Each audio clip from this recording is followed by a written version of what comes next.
while some people may not be able to, really relate to me being on the sidelines and talking to the Tom Brady's or the Matt Ryans of the world, they can relate to what I go and deal with off the field. So I think the more and more people are very honest about what they're dealing with behind the scenes, behind the camera, off the field, it's easier for all of us to talk about and relate to and understand. I'm very much the person, whenever I have dealt with anything in my life, I'm like, you know what, I'm fine. I don't have time to be upset. I don't have time to deal with it. I need to get out on the football field and I need to go deal with myself. That's how I dealt with having cancer. That's how I've dealt with other things in my life. But last year, when we dealt with, a struggle in our family with trying to make our family bigger, there was no football. There was nothing to throw myself into. And while my husband was so gracious to deal with it openly in his own way, I kind of swept my feelings under the rug.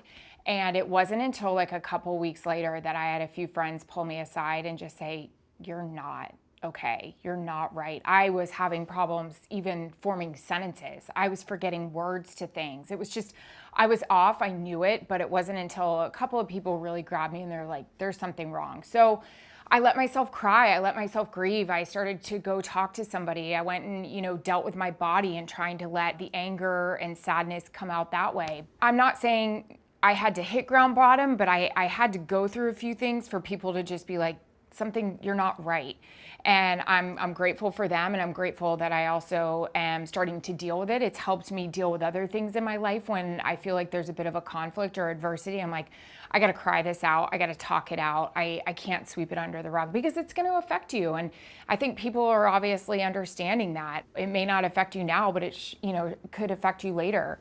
I feel like there's kind of power in being open about it. You feel better that you're not alone. You feel better that other people are going through it. You feel comfort in maybe hearing about their journey. Last night, my husband and I were sitting with a very good friend that had not shared with us that they were dealing with the same thing.